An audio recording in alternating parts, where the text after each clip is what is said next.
Welcome to the Be Magnetic podcast. I'm your host Tara, energetic strategist, psychic medium, and your guide to a life and business that feels like a full body fuck yes. If you're ready to move beyond success and step into true peace, pleasure, and prosperity, this podcast is for you.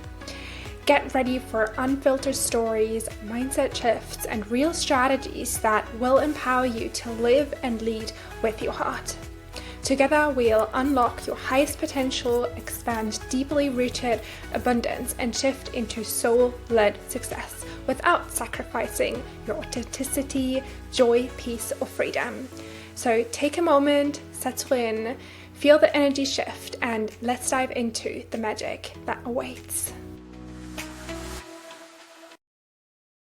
And welcome back to another episode on the Be Magnetic podcast. I'm so excited because today we're talking about navigating imposter syndrome, especially as an established business owner. And I do feel like there's this myth that the more successful you are, the less you feel imposter syndrome, and that's absolutely not true. So today we're going to talk about why imposter syndrome never fully leaves and how it shows up for even established entrepreneurs, how the feeling of imposter syndrome can actually be a sign for growth and evolution, how to embrace imposter syndrome as a tool for personal growth, how to use it to expand your capacity for success, abundance, and leadership, and 3 powerful energetic hacks to navigate those moments of self-doubt and build resilience. So again, I said, a lot of people think that just because you're successful or because you're in business for a while and because you've got proof that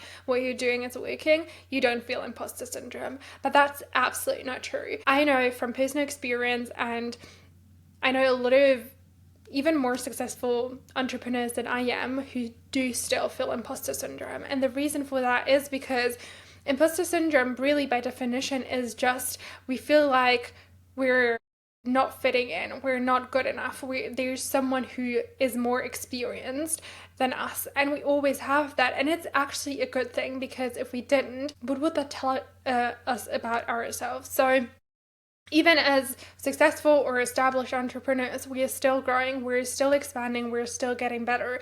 Yes, we are experts in our field, but we are also still developing. We are always learning things. We're also having challenges. We have clients that bring things that we've never maybe looked at in the way they bring it up, right? There's always new ways and opportunities for us to learn, and we as human beings also expand, and we maybe develop different interests or different ways of looking at certain things, and so we maybe pivot slightly into a different direction. So that means we're beginning again, although we have had proof in a different area. But even if you stay within that area, you maybe try a different way, right? Before you maybe did everything online, and then you're wanting to do things in person, so you're new in that area, although you have absolute proof that you know everything and that you're an expert. You can still feel like an imposter because you've never done that specific thing before. So the reason we feel imposter syndrome, really, despite of where we are in our journey, is because we do something that we've never done before, or we are leaning into an area of business that is untapped by us yet. And so we feel like there's people who have more experience, who know things better, who are better than us, and we feel some sort of lack that we need to step up the game, or we need to get more experience, more certain, more confident in this area. So that is something that we all experience. But imposter syndrome is actually not such a bad thing, because first of all, it does show us that we're still growing and learning. And I do feel like, for me at least, this is such a comforting thought, because I wouldn't ever want to get to a point where I don't have anything to learn anymore, because that would mean my evolution is done and I would just stagnate from here on out, and I wouldn't want that, especially not like at our age, right? If we're like 80 or something, like okay, but like with 30, 40, like I don't want my life or my career to stagnate because I don't have anything to learn anymore or anything that I can get better at or any new experiences that I can do. Having imposter syndrome from time to time is actually for me a good sign because it means I'm evolving, I'm growing, I'm doing things that I've not done before, and that is a good thing. It also shows you that where you're stepping out of your comfort zone and where you're growing and where you're expanding beyond what you already know. And so it's actually really healthy to me to experience imposter syndrome from time to time because it means you're actually pushing yourself still. And especially as an established entrepreneur, this is such a cool thing to do where you can say, I'm still getting out of my comfort zone. I'm still doing things every single day that I've never done before that help me grow, that expand my horizon, that get me into different rooms with different people. And so I actually use imposter syndrome as a way to prove that for myself. Because every time I feel imposter syndrome, I'm like, I'm in a room with people that I've never been in before, that I've never seen. So that to me is a really cool thing. And we can actually, embrace that feeling as an actual tool, like I did, for example, where we actually, I know this sounds like counterintuitive, but like actually actively push ourselves to feel imposter syndrome by getting out of our comfort zone and kind of seek almost this feeling of imposter syndrome because we have this belief of like imposter syndrome is showing me that I'm in rooms I've never been in before with people I've never been with before. And so we can actually use that as an indicator, as a proof of evidence that we're pushing ourselves, and that we're growing and that we're expanding and that we're getting even more experience than we already are. But we can also use it as a tool for growth, both in business and in life, because when we actually learn to navigate sitting with this uncomfortable emotions of I'm not good enough or I'm insecure, I'm doubting myself, just that kind of emotion that often comes up when we feel imposter syndrome, when we allow ourselves to sit with these emotions, both in reference to business, but also in reference to just life. Maybe you feel imposter syndrome because you've never been a mom before. I definitely feel that already, although I'm not a mom because my husband obviously is a dad already. And so I'm like, you've already lived all of that. Like, I have no idea what it's like to be pregnant or to raise a baby. You already know that. Like, I feel like such an imposter when it comes to that, but it's okay, right? And it allows me to, like, if I allow myself to feel that difficult emotion and if I allow myself to accept that my husband is more experienced and actually turn it into a good thing because he can show me now, I allow myself to grow. I allow myself to hold these uncomfortable emotions, right? The first time you guys did in-person events, I was so nervous. And even a few times after the first few events, I was still so nervous to do the in-person events because I was like, I've never done this before. This feels so uncomfortable. I don't know what if they ask questions I can't answer? What if they notice that I've never done this before? Just things like that. Like the usual imposter stuff come up anyway. And by allowing ourselves to hold these emotions, to just be uncomfortable for a moment, to feel the doubt for a moment, to feel the lack for a moment, you actually create this vortex where like confidence can pour in and where like safety can pour in and where resilience can pour in, because you're going to do this stuff then that you feel insecure about or lack in or lack around, and you're going to do this thing and you realize that wasn't too bad anyway, and you're going to grow from that. And besides the experience of now being confident in that thing, you will also have learned to hold difficult emotions, which is always a good thing in both business and life, because there'll always be difficult emotions. It might not be imposter syndrome, but then it's something else that comes up that is difficult to navigate. The more you can hold difficult emotions, including imposter syndrome, the more resilient you actually are when it comes to just forging forward in your life and your business. And so you can use imposter syndrome again as this powerful tool to help you build more resilience and hold difficult emotions with more ease. And then we can also use imposter syndrome to expand your capacity for success and abundance and leadership. Because again, what does the imposter syndrome tell us? It tells us we do believe we're not good enough in this area. It tells us that we believe there's someone else that is more experienced, more worthy, or better than us to do the thing that we're about to do. And so what does that tell us about our capacity? We think that we're not capable enough to do the thing. And so that opens up a possibility for us to expand our capacity into believing we're capable of doing that thing.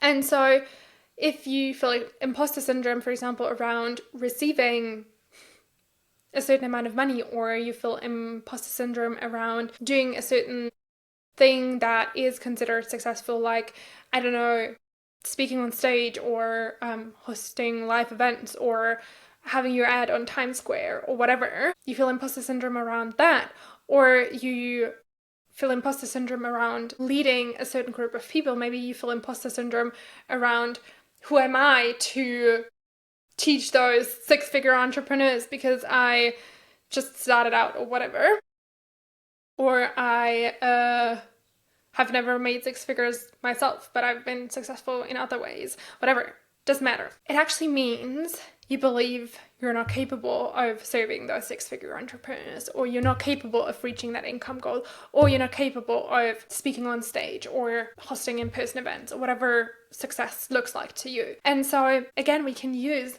the imposter syndrome and now the awareness that we have around what it actually tells us about our capability to shift things, to shift the belief into believing you're capable of doing the thing. And the way we do this is, yes, by actually then going on stage or approaching a six-figure entrepreneur to help, or, you know, allowing ourselves to receive the money, like actually asking for the money.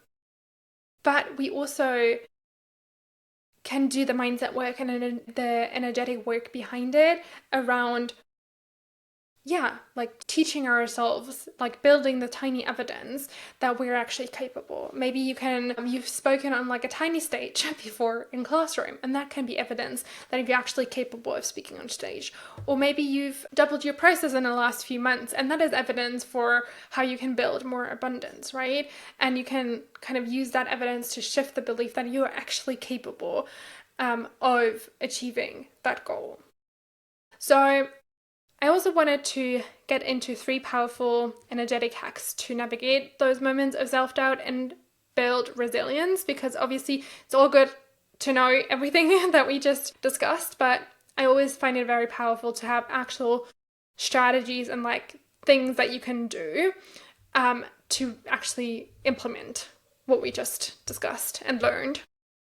So the first hack is to lean into it instead of away from it. So what a lot of us naturally do, which is a total natural like protection mechanism of the brain, we lean away from it. So it feels scary, it feels like we're not good enough, it feels like we lack something, so we lean away from it. We declined opportunity, we're not doing it. But that's just going to make you stay where you are, and it's going to increase the imposter syndrome, because the next time you approach it, your unconscious will remember how you declined the last time because you weren't good enough. And so since you haven't gained experience, you couldn't have gotten better. So your subconscious mind is now, anyway, okay, we declined last time, so now we decline, twice because we are still there. And so instead of following this natural urge of leaning away from it and declining it and not doing it, lean into it.